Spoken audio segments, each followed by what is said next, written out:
මම අද දවසේ අනුත්තර වූ සම්මා සම්බුද්ධත්වයට පත්වෙනවා නම් ඒ බව පෙන්වීමට මේ රන් පාත්තරය උඩුකම් බලා පාවෙත්වා. එසේ නොවේ නම් ගන්ධිය සමග පහලට පාවී යත්වා. ඉතා පුදුම සහගත ලෙස රන් පාත්‍රය උඩුගම් බලා පාවී ගොස් නාගලෝකයට පිවිසියා. මේ මහා භද්‍රකල්පයේ පහළ වී වදාළ සම්මා සම්බුදුරජාණන් වහන්සේලා එනම් කකුසඳ කෝණාගමන සහ කාශ්‍යප බුදුරජාණන් වහන්සේලාගේ රන් පාත්‍රවලට යටින් තැන්පත් වුණා. පාත්‍රය තැන්පත් වෙන ඒ ගැටුණු හඬ ඇසී දීර්ඝායුෂ ඇති මහාකාල නාරජු නින්දෙන් අවදි වී මෙසේ සිතුවා. බුදුරජාණන් වහන්සේ නමක් පහළ වී වැඩි කලක් ගත වුණේ නෑ. ඒත් බුදු කෙනෙක් පහළ වුණා. එහෙනම් අදත් බුදු කෙනෙක් පහළ වෙනවා. සිද්ධාර්ථ බෝසතාණන් වහන්සේ නේරංජරා නදියෙන් එතර වී ගංඉවුර දිගේ වැඩම කළ එදා හරිම පින්බර දවසක්.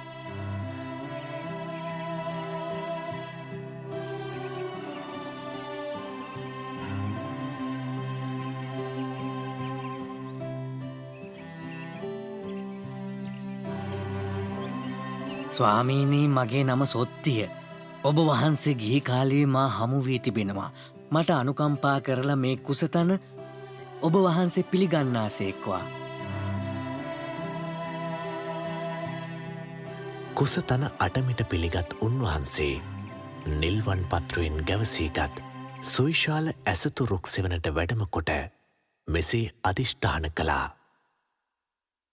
මාගේ ශරීරයේ ලේමස් වියලේවා. සම්නාර ඇට ඉතුරුවෙතොත් ඉතුරුවේවා. යම් පුරුෂ වීර්යයකින් පුරුෂ පරාක්‍රමයකින් අවබෝධ කළ යුතු යම් සත්‍යයක් ඇත්ත.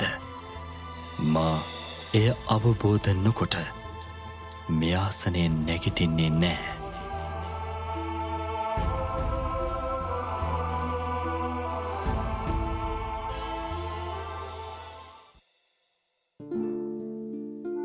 බෝසතාණන් වහන්සේ වජිරාසනය මත වැඩහිඳ සිත සමාහිත කරද්දී බිහිසුණු සිදුවීමකට පෙරනිමිති පහළ වුණා.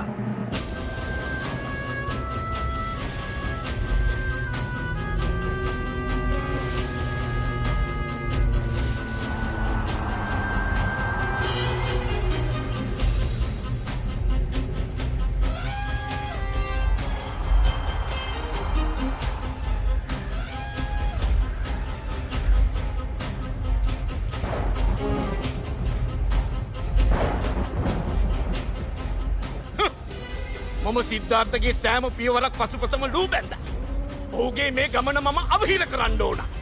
ඒත් දැන් වජිරාසනය මත වාඩි වෙලා සිටිනවා. ඔහු එතනින් ඉවත් කළේ නැත්තං ඒ කාන්තෙන්ම ඔහු දිනනවා. අද මම ඔහුව නැගිට්ටවනවාමයි.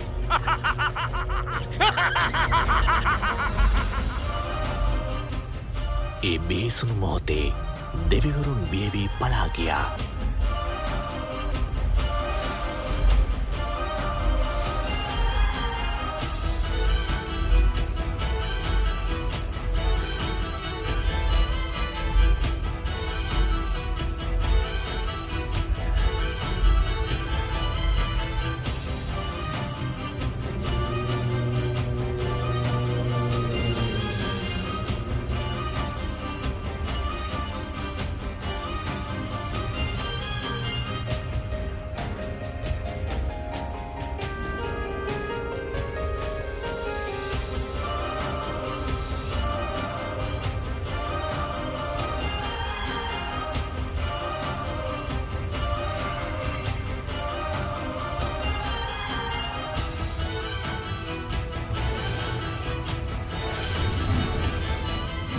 අසංකේය කල්පලක්ෂ 4ක් පුරාවට පුරන ලද පාරමී ධර්මයන්ගෙන් රැස්කරගන්නට යෙදුන පුණ්‍ය සම්භාරය හේතුවෙන් අප මහා බෝසතාණන් වහන්සේට පවිටු මාරයාගෙන් කිසිදු විපතක් සිදුවුණේ නැහැ.